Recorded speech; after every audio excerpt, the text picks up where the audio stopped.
अभी अभी इसरो की तरफ से इस वक्त की सबसे बड़ी अपडेट निकल कर सामने आ रहा कि भारत का इसरो इस समय बहुत जबरदस्त फॉर्म में चल रहा है। हाल ही में भारत ने ऐतिहासिक कारनामा करते हुए चंद्रयान-3 की ऐतिहासिक लॉन्चिंग और लैंडिंग कर पूरी दुनिया की स्पेस एजेंसियों के कान खड़े। उसके बाद बैक टू बैक मिशन करते हुए इसरो ने अपने महत्वाकांक्षी मिशन आदित्य L1 को लॉन्च, जो अपने निर्धारित पॉइंट पर पहुंचकर अपना काम भी शुरू कर चुका है। वही गगनयान की तैयारी 2025 के लिए अब तैयार हैं दोस्तों। इसरो के पास अभी ऐसे कई और मिशन हैं जो भारत की स्पेस एजेंसी इसरो को दुनिया की सबसे सफलतम एजेंसी बना देने की ताकत रखते हैं। और दोस्तों, अभी की दो सबसे बड़ी दमदार अपडेट है, जिसे जानने के बाद आप एक भारतीय होने पे गर्व महसूस करेंगे। तो जल्दी से आपको पहला अपडेट बता देता हूं। जी हाँ दोस्तों, भारत और भारतीयों के लिए सबसे बड़ी खुशखबरी आ चुकी है। चंद्रमा के दक्षिण ध्रुव पर चंद्रयान-3 की लैंडिंग सतह को नाम प्रधानमंत्री नरेंद्र मोदी ने। उन्होंने अपने संबोधन में इस जगह को शिव शक्ति पॉइंट कहा। इस बीच 19 मार्च को इंटरनेशनल एस्ट्रोनॉमिकल यूनियन IAU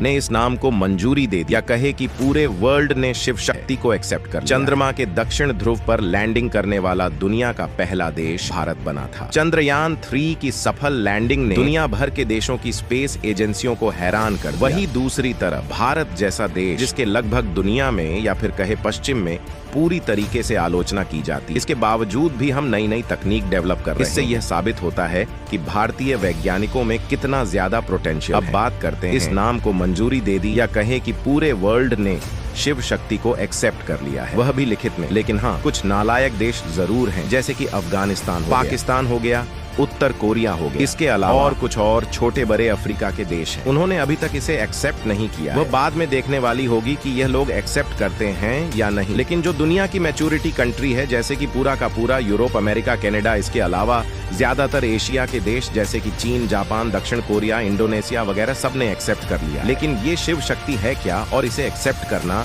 हमारे भविष्य के लिए इतना महत्वपूर्ण है क्यों? और क्यों दुनिया के सबसे ताकतवर देशों के एक्सेप्ट करने की वजह से आने वाली जो पीढ़ी है, जो आपके बच्चे हैं, वह आपको बहुत ही ज्यादा मान भी देंगे। ऐसा क्यों, चलिए विस्तार से समझते हैं। तो दोस्तों, इस पूरे मामले को समझने के लिए मैं आपको एक छोटा सा एक्सप्लेन कर देता हूं, जिससे आप आसानी से आप समझ जाएंगे। देखिए, आपके आसपास कोई ऐसी जमीन तो जरूर होगी जिसके कोई कागजात नहीं है, उसका कुछ अता पता नहीं है, ना ही किसी ने आज तक उस पर ध्यान दिया है कि वह इतनी कीमती नहीं है। लेकिन अचानक से उसके पास से एक हाईवे निकल जाता है, जिससे कि वह जमीन करोड़ों की हो जाती है। ऐसे में कई लोग आ जाएंगे उस पर दावा ठोकने के लिए। ऐसे में प्रशासन यह कैसे तय करें कि यह जमीन है किसकी? तो इसका सबसे बढ़िया एक्सप्लेन ये होता है, आप पुराने से पुराने रिकॉर्ड निकालते हैं, देखते हैं कि कोई इसका एक भी पेपर निकल जाए जिससे यह पता चल सके कि इस पर किसका दावा मजबूत है। अब इसी एक्सप्लेन को आप इंटरनेशनल स्टेज पर ले जाइए। इसके पहले आप मैप देखिए, ये है साउथ चाइना सी का मैप है, यानी कि दक्षिणी चीन सागर। और ये मैप देखिए,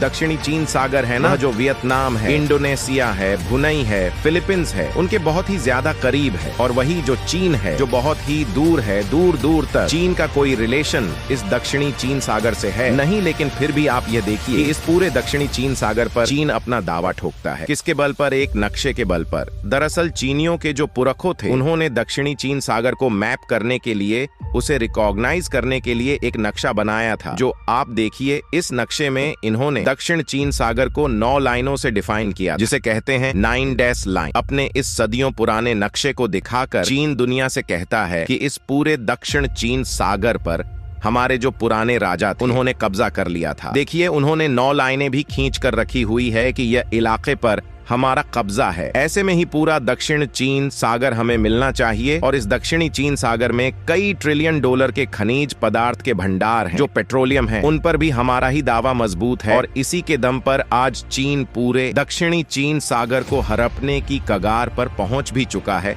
अब इन दो दावों को आप याद रखिए। अब चलते हैं मिशन शिव शक्ति की तरफ। आप सभी लोग जानते हैं कि भारत ने मिशन चंद्रयान-3 लॉन्च किया पिछले साल, जिसके तहत हमारा जो लैंडर है, उसमें से एक रोवर भी निकला था, जो चांद के दक्षिणी ध्रुव पर उतरा। फिर जो लैंडर है, उसमें से एक रोवर भी निकला था, जो 4 पहिया का था, जो कि चांद की सरफेस पर चला भी था। तो खैर, भारत ने उस इलाके को और उस इलाके के आसपास जितना भी इलाका चांद पर, उसे एक नाम दिया, जिसका नाम था शिव शक्ति। लेकिन ये नाम सिर्फ भारत ने दिया, अंतरराष्ट्रीय कम्युनिटी इसे एक्सेप्ट नहीं कर रही थी। लेकिन होली के दिन सबसे बड़ी खुशखबरी यह आई है कि जो इंटरनेशनल एस्ट्रोनॉमिकल यूनियन है उसने भारत के इस नाम को एक्सेप्ट कर लिया है और चांद के उस हिस्से को जहां पर दक्षिण ध्रुव में भारत का चंद्रयान लैंड हुआ था उसे शिव शक्ति नाम दे भी दिया है। भारत के लिए बड़ी खुशखबरी क्यों है? वह इसीलिए क्योंकि आने वाले 20-25 सालों में चांद से खनिज पदार्थों की जो खनन शुरू कर दी जाएगी। चांद पर ऐसे खनिज मौजूद है,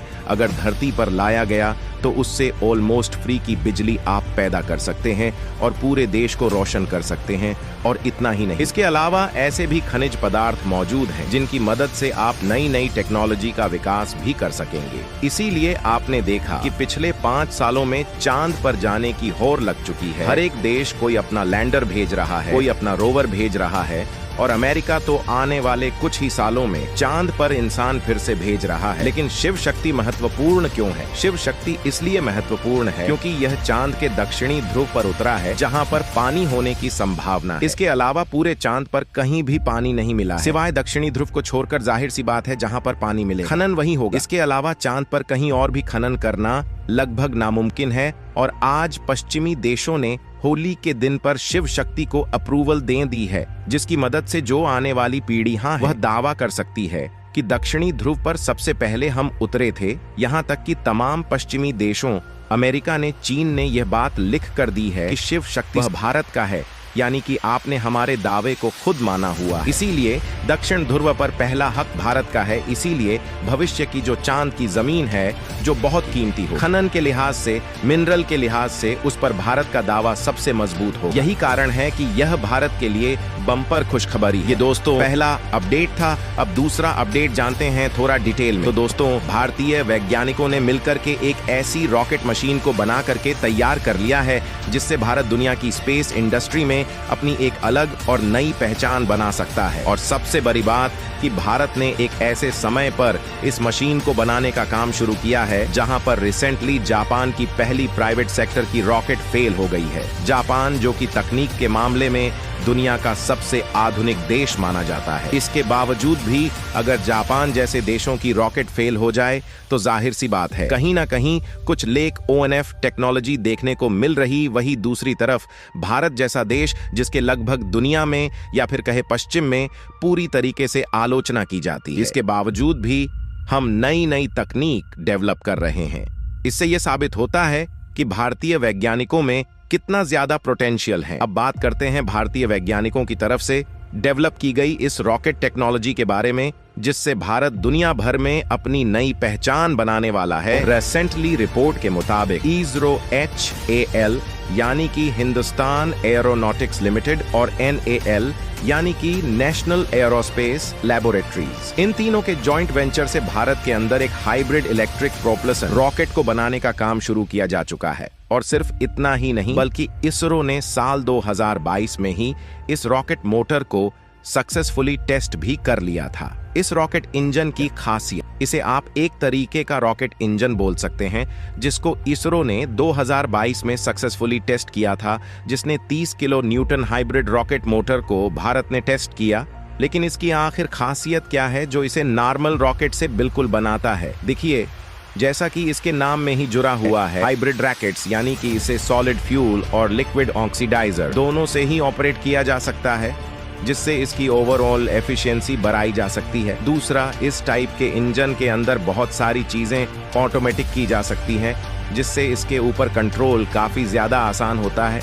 तीसरा बड़ा फायदा कि इससे होने वाले एमिशंस को आसानी से कंट्रोल किया सकता है। नॉर्मली जिस फ्यूल का इस्तेमाल किया जाता है उसके तुलना में ये कम कार्बन एमिट करता है। और ओवरऑल इस प्रोजेक्ट की बात की जाए तो ये स्पेस इंडस्ट्री को सस्टेनेबल ग्रोथ के साथ आगे बढ़ाने वाली है। और आप यकीन नहीं करेंगे कि यूरोप और अमेरिका जैसे देशों के अंदर इस तरीके की टेक्नोलॉजी का इस्तेमाल किया जा रहा है, वह भी बहुत कम स्तर पर, क्योंकि इसको बनाने की कॉस्ट बहुत ज्यादा आती है। और रिपोर्ट्स के मुताबिक भारत जिस टेक्नोलॉजी पर काम किया है, यह वाकई न सिर्फ दुनिया में एडवांस बल्कि हम इससे कम कीमत पर तैयार कर रहे हैं। और आज ग्लोबल स्पेस इकोनॉमी करीब 470 बिलियन डॉलर की है और यह बढ़कर के करीब आधा ट्रिलियन यूएस डॉलर से भी ज्यादा की होने वाली है और ऐसे में भारत की तरफ से रखी जा रहे हैं। ये बड़े कदम आने वाले समय में भारत के भविष्य को एक नई दिशा में आगे बढ़ाएं। आप अपनी राय हमें कमेंट के माध्यम से जरूर बताएं। इस वीडियो को एक लाइक जरूर करें और अपने दोस्तों तक इस वीडियो को शेयर करें ताकि उन्हें भी जानकारी मिल सके और मेरे चैनल को सब्सक्राइब कर दें और बेल आइकन को ऑल पर सिलेक्ट करना बिल्कुल ना भूलें। मिलते हैं किसी और नॉलेजेबल वीडियो के साथ। वीडियो को अंत तक देखने के लिए बहुत बहुत धन्यवाद। जय श्री खाटू श्याम जी।